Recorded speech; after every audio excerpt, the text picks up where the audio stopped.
As I mentioned previously, every workbook in Excel can contain numerous different worksheets, and you can have up to 255 worksheets per workbook. So that is a lot of data. So you have the potential to have a lot of data stored within each workbook.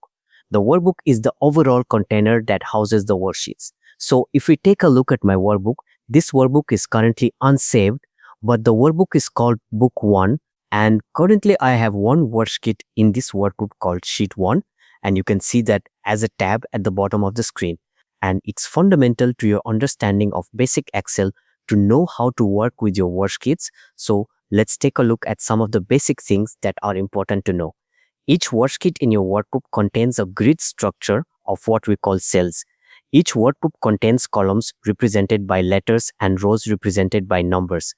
And these rows and columns, where they intersect, we have what we refer to as cells. And it's in these cells where we type all of our information. And each cell can contain numerous different types of data. It might be that we're typing text into a cell, or it could be that we're typing numbers into a cell.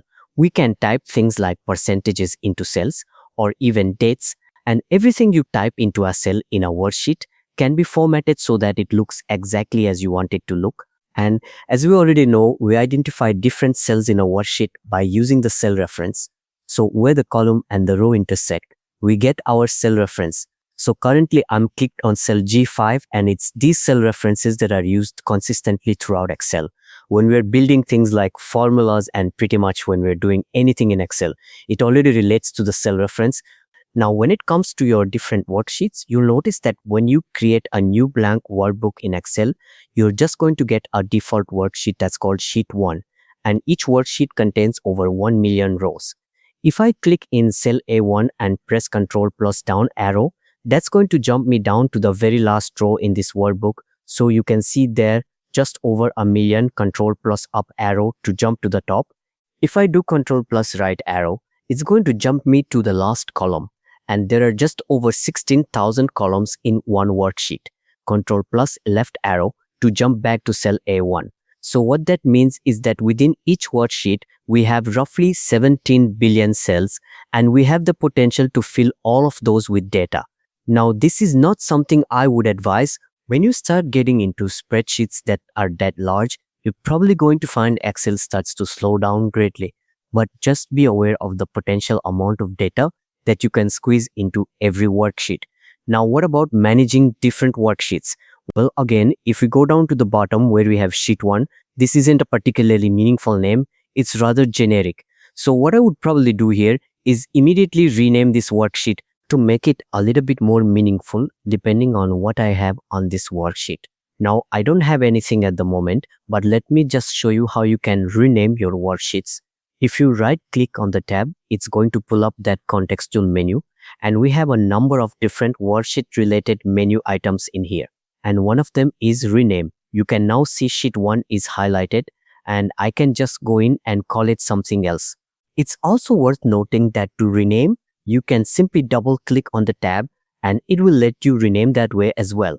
Let's right click again and take a look at some of these other options. Now, if I want to insert another worksheet in this workbook, I have an insert option just here. It's going to ask me what I want to insert. The first option that's highlighted is worksheet. So I'm just going to click on OK, and now I get a brand new worksheet. Now, a much quicker way of doing actually the same thing is simply to click on the plus just here. So when I click on plus, I get yet another worksheet, and once again, I can right click and I can rename. So let's call this one calculations. Let's right click and call this one tables and hit enter. If I want to reorder my worksheets, so maybe summary needs to be the first worksheet in this workbook, I can simply drag and drop. So let's click on summary, drag it over. Notice I get that little down facing black arrow, which is going to show me where this tab will be placed when I let go of my mouse. Let's let go to reorganize those tabs. Let's right click again. I have a move or copy option in here.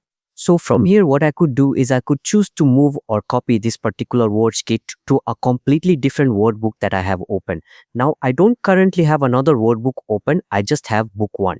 But if I was to select new book and click OK, it's going to move the summary tab to a brand new Excel workbook. If I want to create a copy as opposed to moving it, I would need to make sure I select create a copy. If I click on OK, now what you'll see is that I now have a new book at the top, book 2, which contains that summary tab.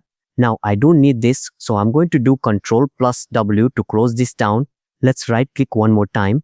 And on the subject of moving and copying, if I want to make a copy of a worksheet within the same workbook, I can simply hold down my Ctrl key, drag and drop, and it's going to make an exact copy of that worksheet, and it will copy across all of the data contained on that worksheet as well. And of course, we can right click and delete any worksheets that we no longer need. Another cool thing to do is to change the tab color of the different worksheets and essentially color code your workbook. This is particularly useful if you are working on a large project where you have numerous different tabs. Grouping them together using colors is a really nice visual way of adding some structure to your worksheet and letting people know that these tabs are related. So if we right click, we have tab color just here. I can choose green from the palette, and maybe tables and calculations are related, but summary isn't. So maybe I want to make the other two tabs exactly the same blue color. And one final little tip before we move on, if you're interested in knowing the keyboard shortcut to quickly insert a new tab, it is Shift plus F11.